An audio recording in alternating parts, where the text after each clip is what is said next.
अपने अपने vote bank के लिए अपनी मनचाही जातियों को आरक्षण का अनुचित लाभ देने का प्रयास, जिसके भीतर किसी भी प्रकार का वर्गीकरण करना उचित नहीं होगा कि ये वर्गीकरण इन जातियों के भीतर अलग अलग व्यवहार करके समानता के अधिकार का उल्लंघन करेगा। आज की प्रेस कॉन्फ्रेंस माननीय सुप्रीम कोर्ट के 7 न्यायाधीशों की संवैधानिक पीठ द्वारा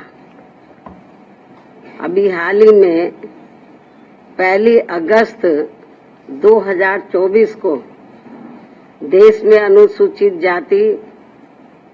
व अनुसूचित जनजाति के आरक्षण के संदर्भ में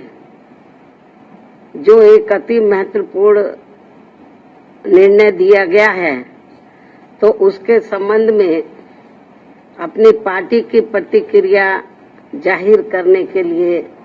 बुलाई गई है, जिसमें अनुसूचित जाति व जनजाति के लोगों को पुनः उप वर्गीकृत सब क्लासिफिकेशन अर्थात सब क्लासिफिकेशन किए जाने को मान्यता प्रदान की गई है, जिसको लेकर और भी बहुत सी बातें कही गई हैं। उनसे हमारी पार्टी कतई भी सहमत नहीं है और इस संबंध में माननीय सुप्रीम कोर्ट द्वारा दविंदर सिंह बनाम पंजाब राज्य मामले में पारित इस आदेश के अनुसार अब राज्य सरकारें अनुसूचित जाति व जनजाति की सूची के भीतर आरक्षण के लिए उप वर्गीकरण अर्थात नई सूची बना सकेंगी, जिससे फिर अनेकों समस्याएं उत्पन्न होंगी। और अब माननीय सुप्रीम कोर्ट ने अपने 1 अगस्त 2024 के इस निर्णय से 20 वर्ष पूर्व दिया गया निर्णय, जो सन 2004 में 5 न्यायाधीशों की संवैधानिक पीठ द्वारा ईवी चिनैया बनाम आंध्र प्रदेश राज्य में दिया गया था, तो उसको पलट दिया है, जिसमें अनुसूचित जातियों व अनुसूचित जनजातियों के भीतर किए जाने वाले वर्गीकरण को मान्यता देने से इनकार कर दिया गया था। और ये भी कहा गया था कि अनुसूचित जातियों व अनुसूचित जनजातियों के भीतर उप वर्गीकरण नहीं किया जा सकता है, क्योंकि वे एक ही समरूप अर्थात समान वर्ग में आते हैं। माननीय सुप्रीम कोर्ट ने वर्ष 2004 के अपने निर्णय में ये भी कहा था, चूंकि अनुसूचित जाति और अनुसूचित जनजातियों के लोगों ने जो अत्याचार सहे हैं वह एक वर्ग और एक समूह के रूप में सहे हैं, तथा यह एक बराबर का वर्ग है, जिसके भीतर किसी भी प्रकार का वर्गीकरण करना उचित नहीं होगा। माननीय सुप्रीम कोर्ट ने अपने 2004 के निर्णय में ये भी कहा था कि अनुसूचित जातियों और अनुसूचित जनजातियों के भीतर किसी भी प्रकार का उप वर्गीकरण भारतीय संविधान की मूल भावना के विपरीत होगा। माननीय सुप्रीम कोर्ट ने अपने वर्ष 2004 के इस निर्णय द्वारा समानता के अधिकार का उल्लंघन करने के कारण आंध्र प्रदेश सरकार द्वारा पारित आंध्र प्रदेश अनुसूचित जाति